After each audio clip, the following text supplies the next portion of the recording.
Thanks to Avast for supporting Future Hindsight. With Avast One, you can confidently take control of your online world by helping you stay safe from viruses, phishing attacks, ransomware, hacking attempts, and other cybercrimes. Learn more about Avast One at avast.com.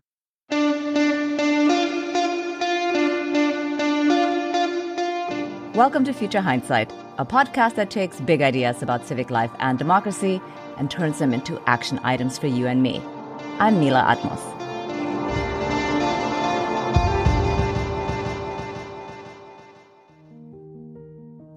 When I was working on a trading desk in the 90s, I found out that my teammate was making double the pay that I was making. And when I complained, I was told that it was because I was fresh out of college, and also because this other guy's wife was about to have their first baby. And I thought, well, that's unfair. But I didn't really know what to do about it, so I didn't do anything about it.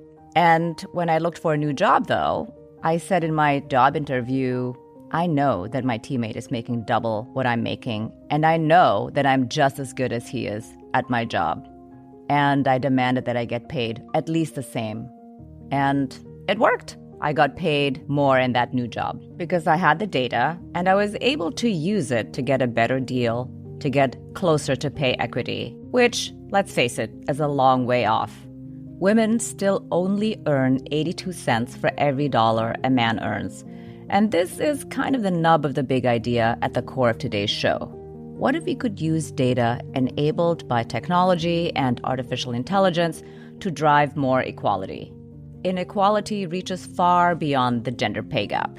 It's built into so many of the systems governing our daily lives. So how can we engineer those systems toward equality? Orly Lobel sets out a vision for just that in her new book, The Equality Machine: Harnessing Digital Technology for a Brighter, More Inclusive Future. It's out now, published by Public Affairs. Orly Lobel is the Warren Distinguished Professor of Law, the Director of the Center for Employment and Labor Law, and founding member of the Center for Intellectual Property Law and Markets at the University of San Diego. Orly, welcome to Future Hindsight. Thank you for joining us. Thank you, Mila. Great pleasure to be here. I think people think of artificial intelligence, even now, in a kind of artificial brain kind of conception. But AI is actually braided into our daily lives. Can you talk about that? Highlight where it's central and we just might not be noticing it or thinking about it. Absolutely. Artificial intelligence and automation in general, digital technology is all around us, integrated into every aspect of our work lives, our home lives, and really our intimate relations, from the job market all the way to dating and to our family interactions. And, some of it we notice and some of it is more obscure. What kinds of decisions are made about us when we apply to jobs or when we are searching for data, searching for information on the web, or even applying for benefits with government. Yeah, I think one of the things that was like a small example that was in your book is about having a Roomba, which is like your most common robot to own for people. And people don't think that that is an AI device that maps your entire house. And it's sort of, it's a low level appliance. Is kind of how people think about it. And yet actually it's very sophisticated.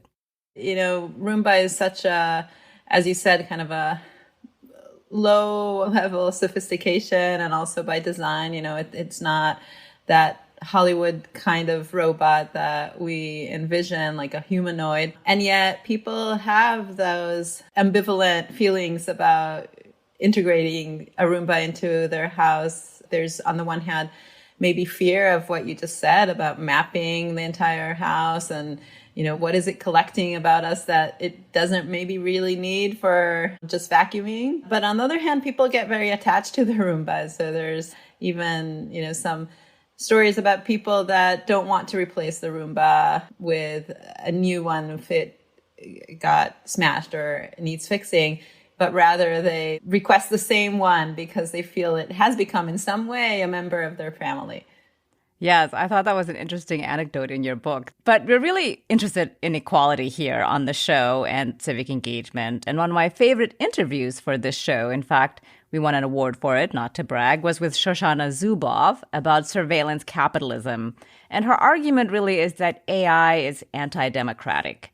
And I think your argument kind of builds on that and highlights some specific aspects of the ways in which AI reinforces and amplifies inequality. You know, essentially, we're programming our biases in, and then the biases come back out. So, what are some particularly egregious examples of this?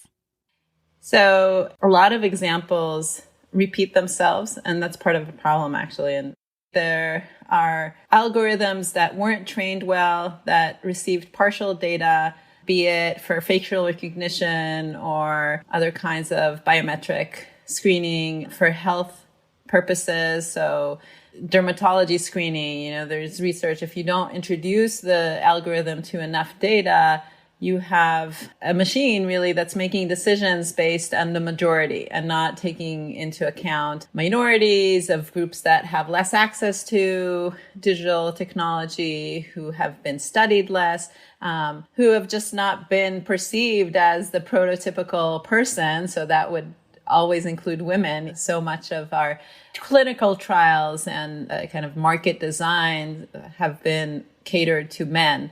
And so you have a lot of these kind of bias in, bias out. Really everywhere you look, there is that risk. You know, when we think about AI and collecting data, so much of us are saying, no, we don't want to give people our data. We want to remain private. We want to protect who we are. But essentially, your main argument is that it actually needs more data about us in order to make better choices and get to equality. Can you explain a little bit how this would work?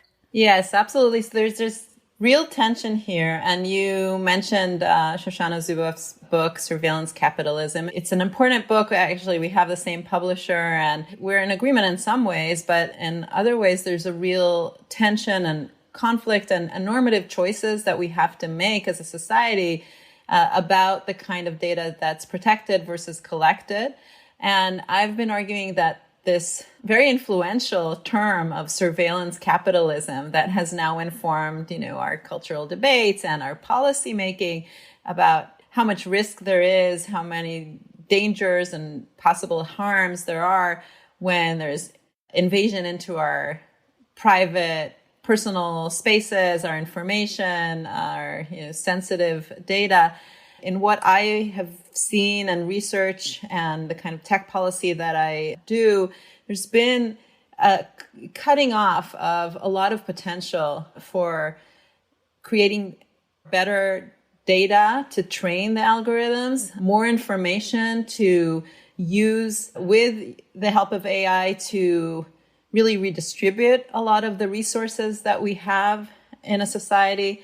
And so in the book, I give a lot of examples of how there are enclaves or data deserts or people at the edge of data who actually turn out to be the more vulnerable people in our society. And definitely if you take a more global view of this, so it's not just about the United States, but it's really between developed and developing countries. There's a huge problem that so many people around the world really don't have access to the internet, to smartphones, and we're not collecting enough data about them. So in a lot of ways, I think that just having that lens of surveillance capitalism versus understanding that we could have surveillance liberalism or kind of shifting the big brother idea to how about a very friendly, benign, and helpful, sister or cousin that makes the right decisions that actually correct for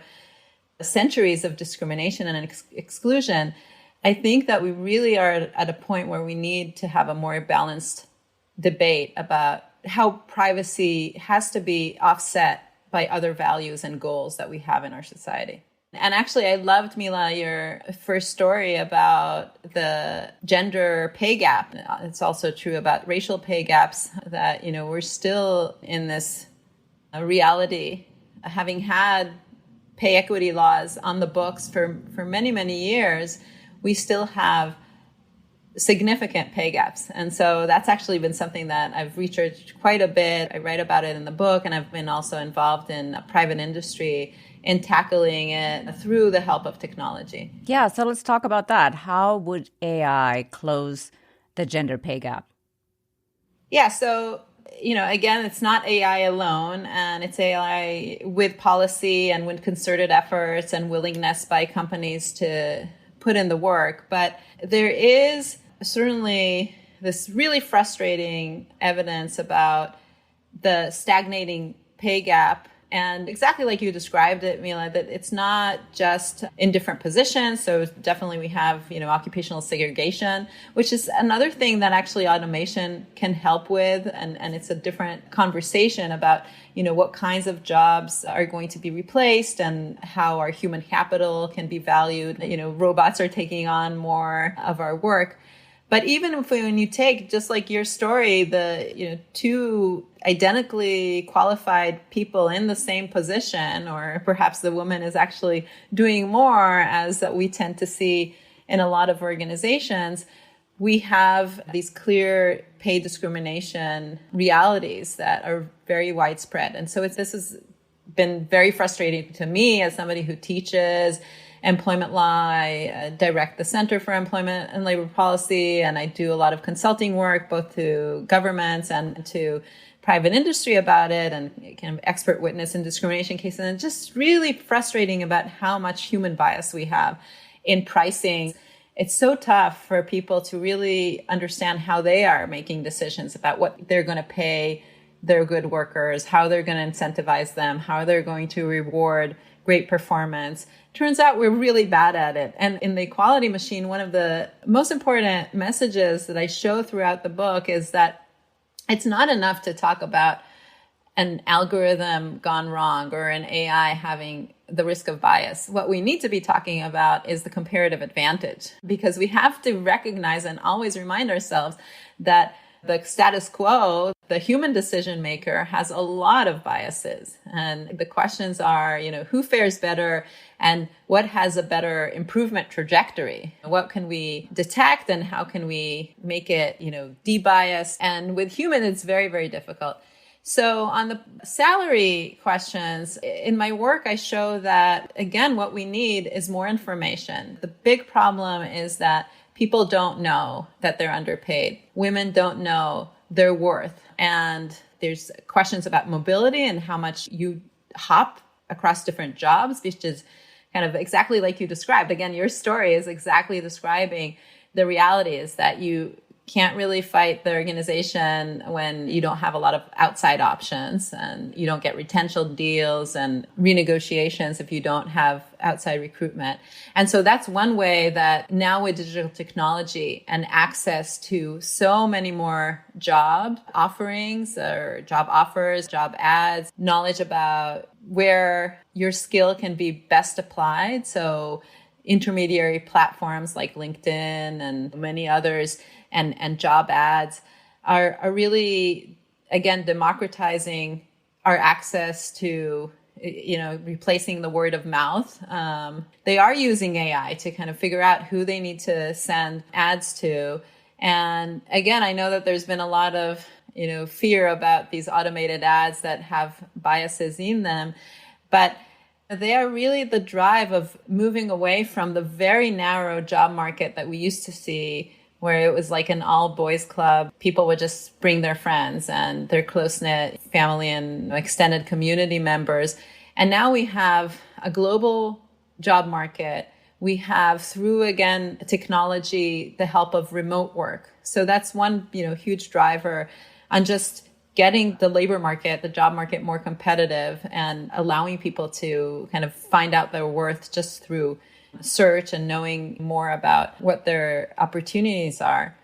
But even more than that, these intermediaries, there's like an app that I described that's called Know Your Worth, where it's really crowdsourcing all the information that people share on the web about what their salaries are and what's comparable.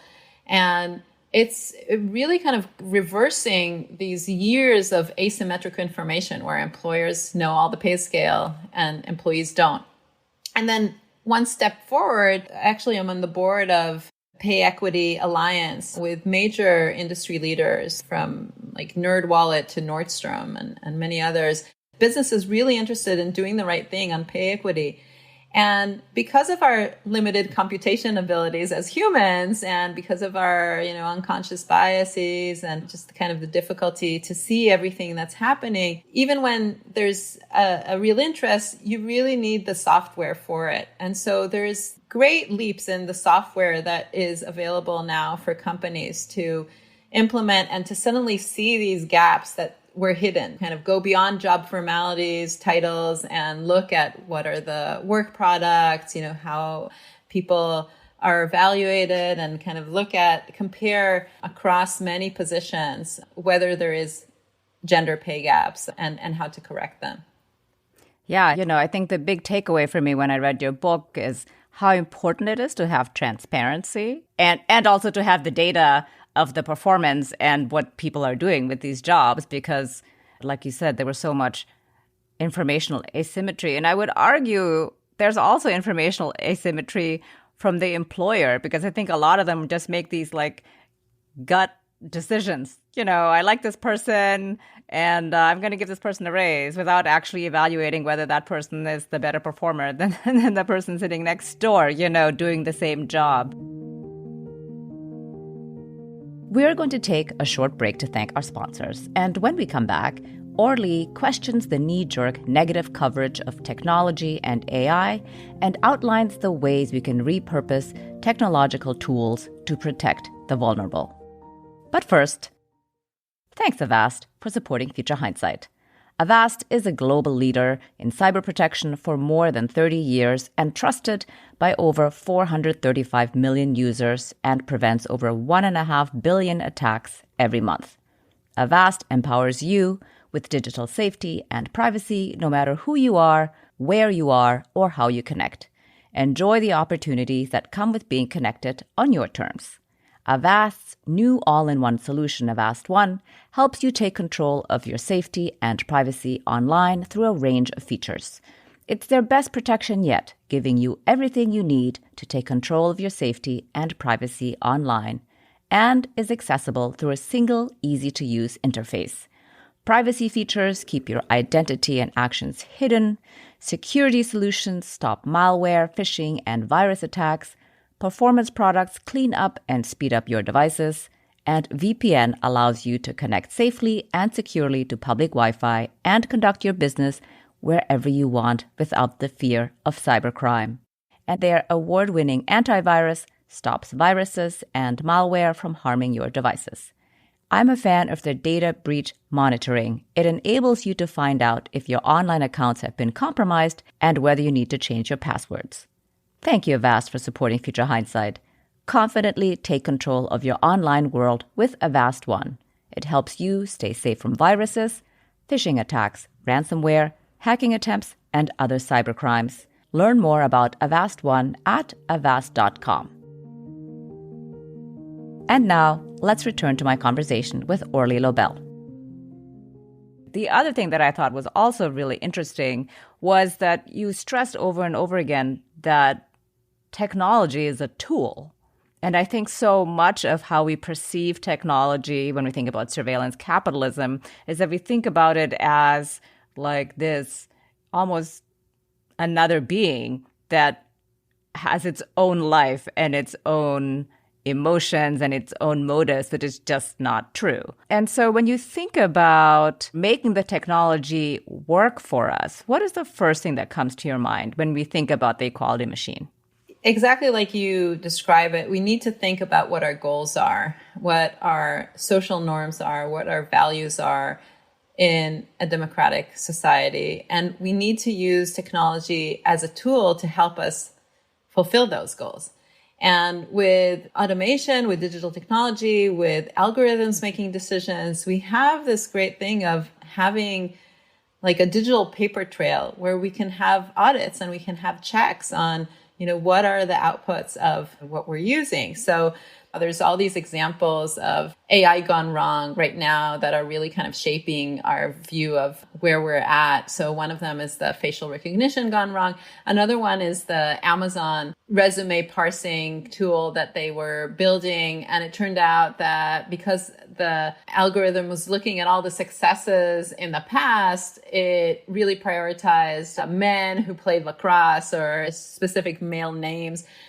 But what is not really talked about when this example comes up again and again in the media and kind of the coverage of why we should fear automating job applications and kind of the hiring process, it doesn't come up that this was never actually put into use because Amazon actually saw that this algorithm is not doing the right thing because exactly like you say, it's a tool. It threw away this tool and it's building a better tool. And there are many, many better tools out there these days. And I really see how they're getting much less coverage by the media. If we move from jobs to, let's say, health, there's been also, coverage of, well, there's been some automation of radiology screening, but maybe 2 human radiologists do better than this radiologist that is an AI. Well, when we look at actually the improvements that can be made and more data, as we discussed, that makes the AI better, we actually get stronger and stronger. And, we have to update. We have to forget the failed one that really is not relevant anymore. So that's really kind of the bigger lens and framework. We're racing forward with integrating technology into our lives. So if we don't ask the right questions and we don't try to find the best practices, then we're going to be in a reality where, the metaverse is coming and where we all have avatars and we all have digital personal assistants in our homes and we have smart refrigerators and whatever it will be, autonomous vehicles will have all of these, but we wouldn't have asked and directed the technology in ways that create more safety for people who are more vulnerable. The other thing is that you asked, how do we use this tool? Again, we have to be frank about how there's going to be, just like there always were, some trade-offs. So we talked about privacy versus getting full information and equality.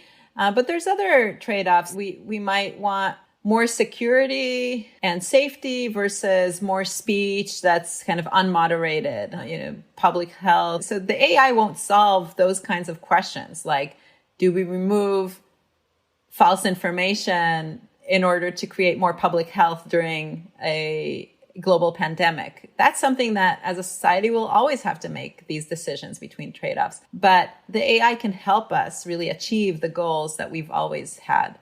Right. Well, speaking of trade-offs, I was kind of surprised to read that you see data collection and facial recognition as a public good. Why is that? The thing that we need to understand is that when we have more information, we can solve many more problems around the world. With facial recognition, for example, there's a lot of fear with using biometrics, like what do people know about us? What does the government know about us? But the question that we need to ask is the more substantive question of what are our democracies like? What are we using information that we have for? And so, again, it won't solve this, but we have to also understand beyond the possible harms, and we have to articulate them. We can't have these overarching, unarticulated possible harms of like, what can somebody do because they know my face?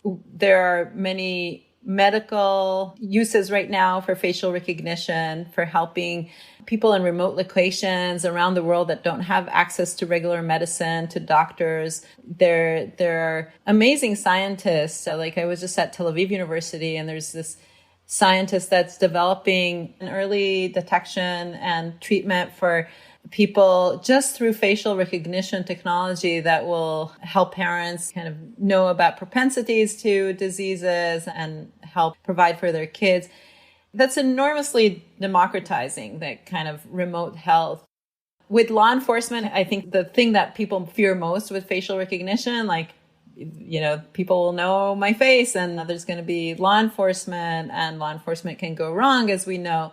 So again, we need to articulate what we're afraid of. Are we afraid of the false positives? Are we afraid of inaccuracies? Or are we afraid of too much accuracy, too much, exactly correct detection of crime? And I think there are risks on both sides, but certainly right now, and I don't think it's talked about enough in the media when we talk about facial recognition, and there's all these policies in the EU and around the country, like Illinois and before Congress, to ban facial recognition in most uses. It's not talked about that facial recognition is really a game changer in trafficking. So really finding missing children who have been trafficked, pairing facial recognition with AI that can re-image someone from when they were lost, like at the age of 8 to 4 years later as a child of 12 years old. So it's a hugely beneficial tool for these kinds of very important law enforcement. So, I think that thinking in these binary ways of banning versus, free for all, using it for evil, is just simply not the right conversation that we need to have. We need to think about it as a public good, as you said, and think about the positive uses rather than, saying, oh, we have this technology, but we're not going to use it. Right. Yeah. I think that was actually one of the most striking examples in your book about the facial recognition, being able to recognize a child that was trafficked years before that a human couldn't recognize because she had grown older or she was wearing makeup and it was, not the same to the naked eye, but the AI could identify her. So we're going to veer back into the future hindsight lane, which is about civic engagement and civil society. We talked to lots of citizen change makers, as we call them, and I know they listen, so this is for them. How can activists use technology and AI to further their causes?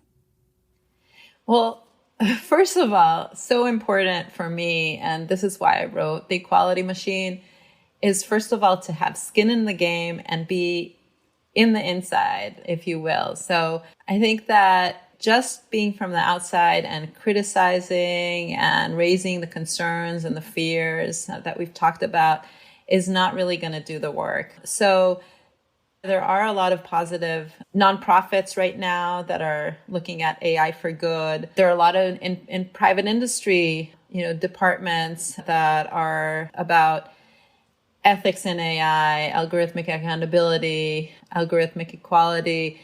And those positions need to be diverse. They need to be diverse both on kind of our identity composition, but also they need to be interdisciplinary. So activists with backgrounds that are not in computer science, but in social work and sociology and psychology and behavioral economics, from really every field and place.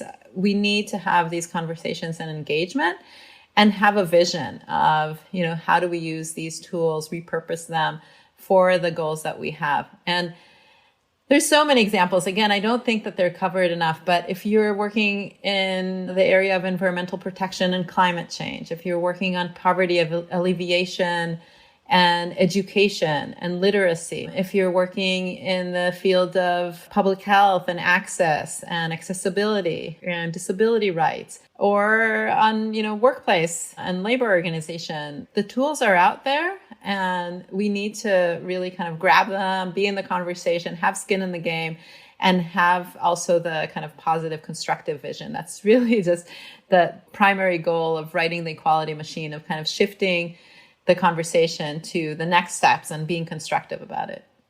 So what you're saying is really that we need to have humans actively shaping what we're putting in order to get the results we want. But we also know that sometimes this technology is being abused, misused, in fact, to terrorize other humans, right? Whether that's, one of the examples that you had is that you could use your own security cameras at home to abuse your spouse.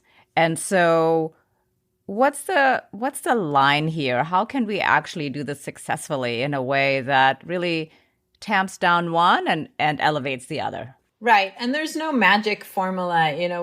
This is our reality. So, we're technology has both sides of the coin of for positive change and also in the hands of the wrong purposes, they can be abused.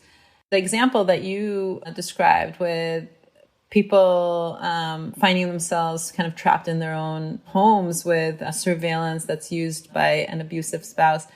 There's lots of examples I describe in the book where actually with the help of law enforcement and nonprofits, technology can actually predict better and help women and other people who are experiencing abuse to actually get out of these kinds of relationships.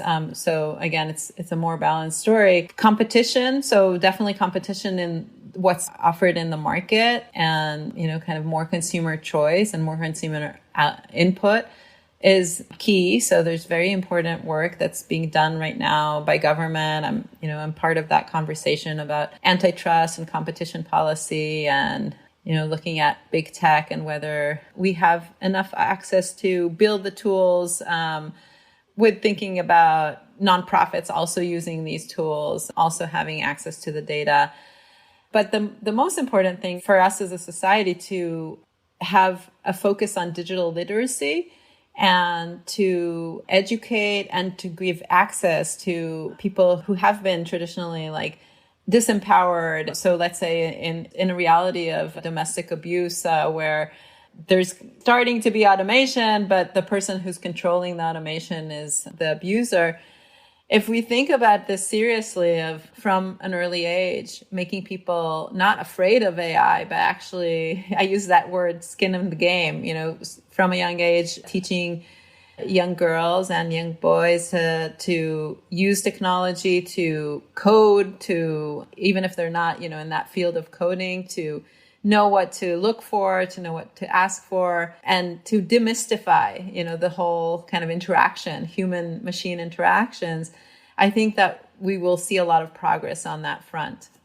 I mean, activists, and again, these are your listeners, these wonderful activists who are changing the world, they know how much technology has helped organize more than ever before. If you think about hashtags like the Me Too movement, and Black Lives Matter, the scale of activism has just changed dramatically as we've become more comfortable using our digital connectivity. And so we need to kind of move forward with that and have this kind of cautiously optimistic stance, which I advocate in the book. I have a question that circles back to the HR question and pay equity, because one of the things that you also mentioned in the book is that, you could find out people who are potentially abusive at work. I was thinking about this just now with the abusive spouse, and how you could, gather all this data, whether there are people who are toxic at work or harass other people at work, and how gathering more data can potentially expose someone like that, but it could also inadvertently give you a false positive. So what is too much information and what is just right? Or is there such a thing? And how do you think about that? Yeah. So with technology, you can move forward with less false positive when you have these digital trails. So with harassment at work, I describe a slew of startups, new apps that are serving employers, companies, and employees to really track and trace and collect and keep a trail about what interactions look like. And then, you will have to have some judgment calls. In the end, the kind of he said, she said, not believing the victim, not remembering, not seeing the patterns of repeat abusers, all of this can become something of the past. So I actually just emailed 5 minutes before we started our podcast, Gretchen Carlson, who was, of course, the Fox newscaster who was very important in exposing the Fox sexual harassment, Me Too environment. But she and I also co-authored recently a day one report for the Biden administration about NDAs and how they're serving to hide a lot of information about what's happening in corporate culture. And again, it's not just about sexual harassment, it's about discrimination at large, including pay inequities, but also it's about all sorts of improprieties, anything that would be a subject to whistleblowing. And what technology is doing, what I describe with these new apps and these new ways of keeping digital records, but keeping them protected. Of course, we need, cybersecurity, and there's lots of tools of anonymizing and keeping sensitive information from being misused. What it does really is it creates more confidence for people to speak up. It really kind of solves this game theory that we're in where, one person in an abusive environment will oftentimes be too afraid of being the one person who goes against the Goliath. Nobody wants to be the David that will be fired, like as a whistleblower.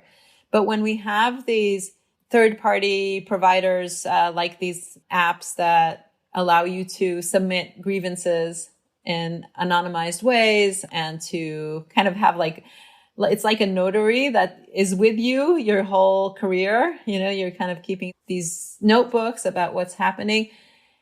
I think that there's so much more potential to really expose the things that are wrong and prove that the things that are the false positives that you asked about are just false. So I think we actually need to fear less of the false positives under this kind of environment. Right. So as an everyday citizen, what are 2 things I could be doing to demand that the algorithms, that the technology be used for equality?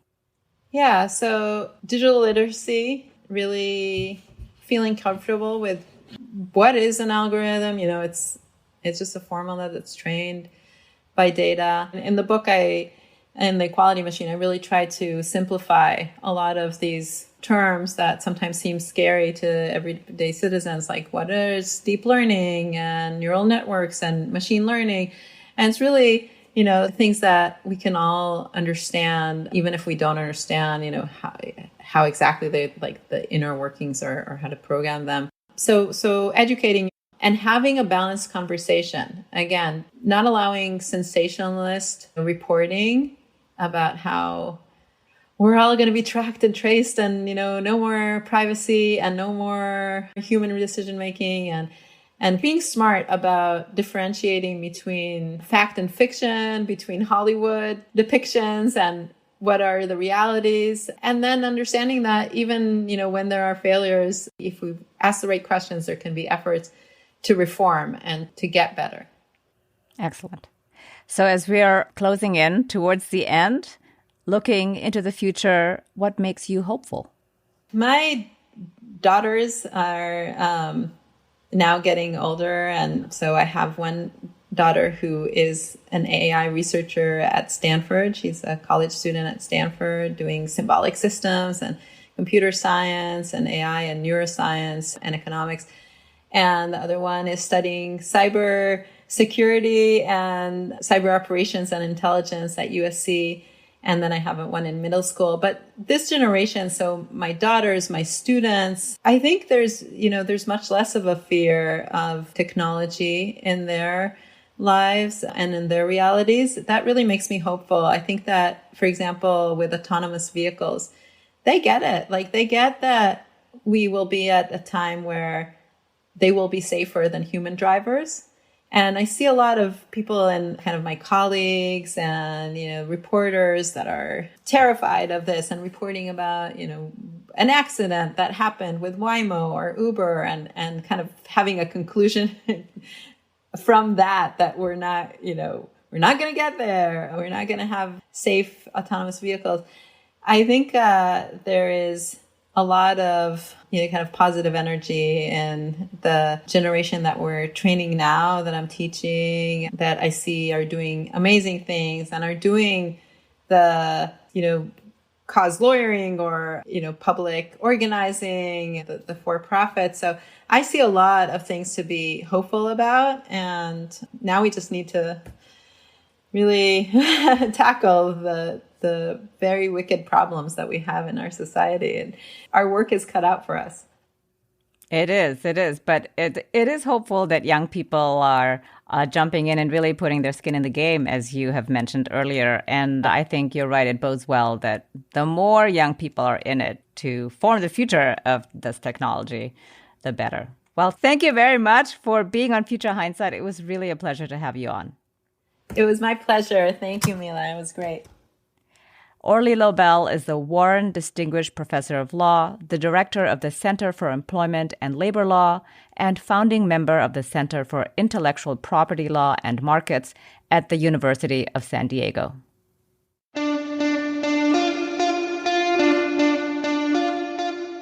Next week on Future Hindsight, an energizing and inspiring conversation ahead of the midterms. I'll be joined by Amanda Brown-Learman. She's the executive director at Supermajority and Supermajority Education Fund, which build women's political power through efforts to inform, train, and organize women across age, race, and background. Fundamentally, women believe that our lives should be safe, our bodies should be respected, our work should be valued, our family should be supported, and that our government should represent us. And those very basic value propositions are what women hold hope for and what women are fighting for. Amanda's full of ideas and encouragement for getting out the vote and engaging in your community as we enter the final days of incredibly consequential elections for state houses, state attorneys general, congressional elections, gubernatorial elections, school boards. The list goes on. It's a lot. You won't want to miss it. That's next time on Future Hindsight. We're also active on Twitter and would love to engage with you all there. You can follow me at Mila Atmos, that's one word, MILAATMOS, or follow the pod at FUTUR_Hindsight. This episode was produced by Zach Travis and Sarah Birmingham. Until next time, stay engaged.